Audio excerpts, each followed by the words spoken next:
ایک دو تین چار پانچ چھ سات لوگ نکلے تھے پورے پاکستان میں. اللہ تعالیٰ معاف فرمائے. اللہ تعالیٰ معاف فرمائے. منہ پہ ہاتھ پھیر کے کہا جاتا تھا اوے اے سی اتار لوں گا, اوے یہ ٹی وی دیکھتے ہیں اندر بیٹھ کے, میں ان کا ٹی وی اتار دوں گا. میں ایک آڈیو چلانا چاہتا ہوں, ابھی آڈیو لیک ہوئی ہے ٹویٹر کے ایک اکاؤنٹ پہ, انڈیبل پہ. اور اب بات صرف اتنی رہ گئی ہے کہ سوشل میڈیا پہ پرانے کلپس چلا رہے ہیں کہ جی لو جیل کے باہر جمع غفیر ہے لوگ دروازے. تو میں آج میجر گورو آریہ کی اگر بات نہ کروں تو یہ زیادتی ہوگی. اس ملک میں شر پسندی کی, شدت پسندی کی اور سیاسی جماعت کی آڑ میں دہشت گردی کی بنیاد رکھنے والا مجرم, اللہ تعالیٰ سے پناہ مانگنی چاہیے, اللہ تعالیٰ سے ڈرنا چاہیے, اللہ تعالیٰ بڑے بول سے بچائے. آج وہ اٹک جیل میں پابند سلاسل ہے, 3 سال قید کی سزا اسے ہو چکی. اور اب بات صرف اتنی رہ گئی ہے کہ سوشل میڈیا پہ پرانے کلپس چلا رہے ہیں کہ جی لو جیل کے باہر جمع غفیر ہے لوگ دروازے. تو ہاں, پرانے کلپس آپ کسی ملک کے چلا دیں, کیا فرق پڑتا ہے؟ حقیقت یہ ہے کہ کوئی پرندہ بھی وہاں پہ موجود نہیں ہے جیل کے باہر. اور پورے پاکستان میں احتجاج کی کال دی گئی تھی, اور جو کال دی گئی تھی وہ بذات خود ریاست مدینہ کے دعوے دار مسلم امہ کے لیڈر نے 2 جھنڈے لگا کے رات کو دی تھی کہ اگر میرے خلاف فیصلہ آ گیا تو پورے پاکستان میں آپ نکلیے گا. 1 2 3 4 5 6 7 لوگ نکلے تھے پورے پاکستان میں. وہ 7 لوگ جو نکلے وہ بھی آپ نے دیکھا فیصلہ آباد میں وہ پولیس آئی تو انہوں نے کہا کہ یار کیا فائدہ, یہ پروٹیسٹ کا کوئی فائدہ نہیں ہوتا, اندر چلو آرام سے بیٹھو. تو پروٹیسٹ نہیں کرنا چاہیے. پیسفل پروٹیسٹ تو ہمیشہ ایک آئینی اور قانونی حق ہے, اس سے تو کوئی منع نہیں کرتا, نہ کوئی ممانعت ہے. مگر کیا ہوا کہ انقلابی تھے, ٹکر کے لوگ تھے, خون خرابہ کرنے والے لوگ تھے, نکلا کوئی نہیں. ایک شخص نہیں نکلا, اور ٹکر کے لوگ آج اسلام آباد ہائی کورٹ گئے ہیں. وہ کہتے ہیں کہ ہمیں اچھی فیسلٹیز دی جائیں, بہتر سہولیات میسر کی جائیں, اللہ تعالیٰ معاف فرمائے, اللہ تعالیٰ معاف فرمائے. منہ پہ ہاتھ پھیر کے کہا جاتا تھا اوے اے سی اتار لوں گا, اوے یہ ٹی وی دیکھتے ہیں اندر بیٹھ کے, میں ان کا ٹی وی اتار دوں گا. ویڈیو ایون خواتین کے سیل میں کیمرہ لگایا جاتا تھا, کہا جاتا تھا میں ان کو چھوڑوں گا نہیں, میں ان کے گھر کے کھانے بند کروں گا. گھر کا کھانا بند کر دیتا تھا, حالانکہ انڈر ٹرائل پریزنر کو اجازت ہوتی ہے گھر کے کھانے کی, میں گھر کا کھانا بند کر دوں گا. ڈاکٹر عدنان میاں نواز شریف کے ذاتی معالج کئی گھنٹے کوٹ لکھپت کی دیوار کے ساتھ لگے ویٹ کر کر کے گھر چلے جاتے تھے, کوئی سنوائی نہیں ہوتی تھی. پریزن ڈپارٹمنٹ پنجاب کے ہوم ڈپارٹمنٹ کے تابع ہوتا ہے, اس کو چلایا وزیر اعظم ہاؤس سے جاتا تھا, اور شہزاد اکبر صاحب کے ساتھ عمران نیازی صاحب اس کو باقاعدہ خود کنٹرول کرتے تھے, ایک ایک چیز کو کہ جیل میں کیا جا رہا ہے کیا آ رہا ہے. اور کہا جاتا تھا یہ آیا ہے اس کو زمین پہ سلاؤ, زمین پہ سلاؤ, اس کی کمر ہے, اس کی کمر خراب ہونی چاہیے, اس کا لے لو, سب کچھ لے لو, میٹرس تک مت دینا.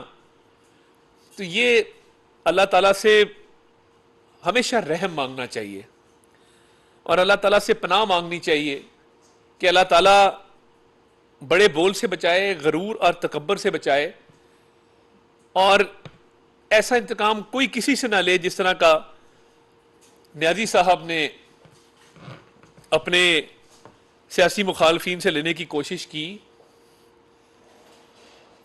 اور آج خود کہتے تھے کہ ہم تو ایک چادر پہ سوتے ہیں, جو بھی معاملات ہیں. آج اسلام آباد ہائی کورٹ میں بیٹر فیسلٹیز کے لیے, سہولتوں کے لیے درخواست ڈال دی ہے. وفاقی حکومت کو پارٹی بنا کر اس میں کہا گیا ہے کہ ہمیں شاہانہ یہاں پہ ارینجمنٹس کر کے دیے جائیں. بھائی آپ تو ٹکر کے لوگ تھے, آپ تو انقلابی تھے, آپ تو بالکل اور ذہنیت کے تحت آئے تھے. تو یہ کیا ہو گیا, آپ اسلام آباد ہائی کورٹ سے کیوں کہہ رہے ہیں کہ فیسلٹیز دی جائیں؟ کیسی فیسلٹیز چاہتے ہیں؟ مطلب اب وہاں پہ آپ کو سونے کا واش روم تو نہیں بنا کے دیا جا سکتا؟ مطلب آپ جیل گئے ہیں, سسرال تو نہیں گئے. یہ جیل میں سارے لیڈروں نے جیل کاٹی ہے, ایسے ہی ہوتا ہے.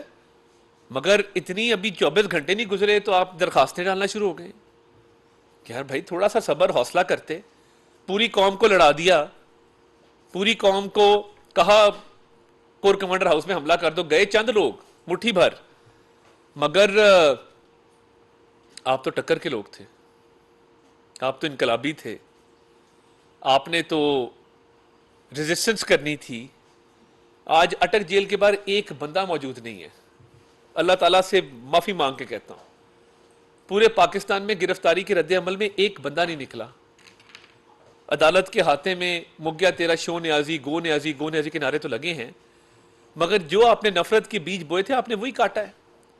جو آپ بیج بوئیں گے فصل وہی کاٹنی ہے آپ نے, کہ آپ نے سوسائٹی کو ڈیوائیڈ کیا, آپ نے تفرقہ ڈالا, نفرت کے بیج بوئے, لوگوں کو آپس میں لڑایا, اور اس کا نتیجہ آج کیا نکلا؟ اس کا نتیجہ یہ نکلا کہ آج پورے ملک میں آپ کے لیے باہر نکلنے کو کوئی تیار نہیں ہے. اور جو 9 مئی کے واقعات تھے, میں ایک آڈیو چلانا چاہتا ہوں, ابھی آڈیو لیک ہوئی ہے ٹویٹر کے ایک اکاؤنٹ پہ, انڈیبل پہ, جس میں 9 مئی کے واقعات کے حوالے سے شمسام بخاری صاحب کر رہے ہیں. ذرا وہ آڈیو چلائیں جو 9 مئی کے واقعات میں عمران خان کے ملوث ہونے کا ثبوت ہے, اس کے پارٹی کے ملوث ہونے کا ثبوت ہے. اور یہ واقعات براہ راست کیونکہ انہوں نے کیے, میں چاہتا ہوں یہ آڈیو اگر چل جائے تو ذرا یہ کائنڈلی آڈیو پلے کر دیں. میں یہ آڈیو آپ کو سنانا چاہتا ہوں, یہ اسکرین پہ بھی آپ کے ابھی آ جائے گی. آپ دیکھیں گے کہ کس طریقے سے, کس بے رحمی سے, کس بے دردی سے یہ پلاننگ کی جا رہی ہے. یہ ہے آڈیو شمسام بخاری صاحب کی. 3 دن پہلو ایک میٹنگ رکھی کور کمیٹی دی. اوکے فیصلہ کر دیا وہ افریدی سی, سوری سی, یہ وہ سوری سی, افریدی سی, یہ سی, سارے جڑے مراد سے سب تو جڑا نا کی کیتا کہ انہوں نے یہ اتنے ڈیزائن کر لیا کہ اسی جو احتجاج کرنا فوجیاں تے کریں. ایک تے اللہ پاک وہ بچت رکھی کہ جڑا میں اتنے نہیں سہ, دوجی کی بچت رکھی کہ مینوں یاسمین نال میرا بہت اچھا تعلق ہے, یاسمین راشد نال چاہیے تے میرا مطلب بنیا دا چنگا تعلق بھی ہوندا اگر لبرٹی مارکیٹ. اچھا میری سچی گل ہے طبیعت ٹھیک رہے تے دوجا مینوں اندازہ سی کہ انہاں کوئی فساد کر. دس واز آفٹر صبح دا ہو چکا, صبح یہ پھڑیا جا چکا سی اور صبح تے میں کہا پا میں تے اکاڑے ہوں, میں نہیں آ سکتا ایسا میں لگا, میں کہ میں تے اکاڑا میں تے بہ گئے. اتنے گئے شفقت بڑا سمجھدار آدمی, شفقت یہاں اتنے کیا جی کہ ہوں اسی کور کمانڈر ہاؤس جانا. شفقت نے کہا نہ جاؤ, آپ پارٹی تباہ کر لیں گے, نہ جاؤ نے کہ صاحب جاؤ. شفقت نے گڈیاں کک ماری تے اپنے گھر واپس آ گیا. بخاری صاحب کی آپ نے آڈیو سنی, یہ ابھی کچھ دیر پہلے انٹرنیٹ پہ آئی ہے, جس میں بڑا کلیئر سنا جا سکتا ہے کہ وہ کیا کہہ رہے ہیں. وہ یہ کہہ رہے ہیں کہ ایک اجلاس ہوتا ہے, اس میں تمام کور کمیٹی موجود ہوتی ہے. کور کمیٹی میں مراد سعید, شہریار افریدی, شفقت محمود, یاسمین راشد, یہ تمام لوگ اس اجلاس میں موجود ہیں.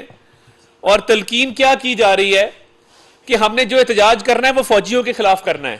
وہ کہتے ہیں میری بچت ہو گئی کہ میں اس اجلاس سے میں نکل آیا, اور جس دن انہوں نے لبرٹی سے کور کمانڈر ہاؤس جانے کا فیصلہ کیا تو میں نے کہا میں شہر میں نہیں ہوں. آپ دیکھیں نا, سمجھدار آدمی ہے نا, محب وطن آدمی ہے, ملک کے لیے قربانی دینے والا ادارہ, ملک کی حفاظت کرنے والے ادارے کے خلاف کیوں وہ احتجاج کرتے؟ شمسام بخاری صاحب, میں سلام پیش کرتا ہوں ان کو. انہوں نے کیا کہا؟ انہوں نے کہا کہ میں کاڑے گیا ہوں, میں نے نہیں آنا.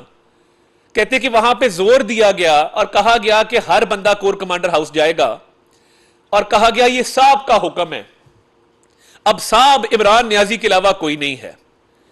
یعنی یہ بات اب ثابت ہو گئی. ہم ہر روز یہ بات کرتے تھے کہ یہ سوچا سمجھا منصوبہ تھا 9 مئی, حساس تنصیبات, فوجی تنصیبات, شہداء کی یادگاروں کو مسمار کرنا, یہ تمام چیزیں طے شدہ تھیں. اور اس کا پلانر عمران نیازی ہے, کیونکہ اس کی تینوں بہنیں عظمیٰ, نورین اور علیمہ وہاں موجود تھی. اس کا بھانجا کور کمانڈر کی وردی کی بے حرمتی کر رہا تھا, حسان نیازی. گھر کے افراد موجود تھے, پارٹی کے لوگ موجود تھے. سوچا سمجھا منصوبہ تھا. فوج کے خلاف ریزسٹنس کرنی ہے، ایک چیز اس آڈیو میں جو بھی انٹرنیٹ پہ آئی ہے. دوسری چیز صاحب کا حکم ہے کہ کور کمانڈر ہاؤس جانا ہے. اس سے زیادہ اور کیا ایویڈنس آپ کے سامنے لائی جائے یہ بات ثابت کرنے کے لیے کہ 9 مئی پلانڈ تھا اور اس کے باقاعدہ اجلاس کیے گئے، میٹنگز کی گئیں، اور میٹنگز میں طے کیا گیا کہ ہم نے حساس تنصیبات کو نشانہ بنانا ہے. پی ٹی آئی کی ٹاپ ٹیئر لیڈرشپ، ان کو عمران نیازی کی ہدایت تھی، وہ اس اجلاس میں شریک تھے. انہوں نے زور دیا اور کچھ سیانے لوگ، سلام پیش کرنا چاہیے شفقت محمود صاحب کو اور شمسام بخاری صاحب کو. شفقت محمود نے روکا کہ نہیں جانا کور کمانڈر ہاؤس. ہم کیوں جائیں؟ اپنی فوج کے خلاف احتجاج کیوں کریں؟ اپنے ملک کو نقصان کیوں پہنچائیں؟ اور میں آج میجر گورو واریہ کی اگر بات نہ کروں تو یہ زیادتی ہوگی. انٹرنیٹ پہ ایک کلپ پھر رہا ہے، میں بھی آپ سے شیئر بھی کر لوں گا آپ کے گروپس میں، ضرور دیکھیں. میجر گورو واریہ وہ ہمارے ہمسایہ ملک بھارت کا ایک ایکس سروس مین ہے، ایک ان کی سپوکس پرسن ہے ان کا، جو ٹی وی پہ اور سوشل میڈیا پہ بہت ایکٹیو ہے. وہ کیا کہتا ہے؟ وہ کہتا ہے کہ میں آج دکھی ہوں اور مجھے افسوس ہے کہ عمران خان کی گرفتاری ہوئی، بیکاز عمران خان کی گرفتاری کا مطلب ہے کہ بھارت کو نقصان ہے. وہ بڑا کلیئر یہ بات کر رہا ہے. اور وہ کیا کہہ رہا ہے؟ وہ کہہ رہا ہے کہ بھارت کو نقصان ہوا ہے. اب پتہ نہیں دانستہ یا غیر دانستہ جو بھی اقدامات خان صاحب کرتے ہیں اس کا فائدہ بھارت کو ہوتا ہے.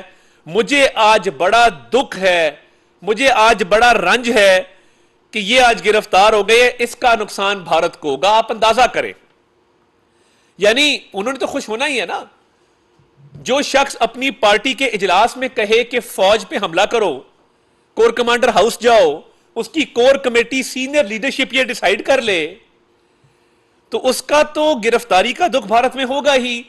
مگر پاکستان میں کوئی دکھ نہیں ہے، پاکستان میں کوئی شخص باہر نہیں نکلا.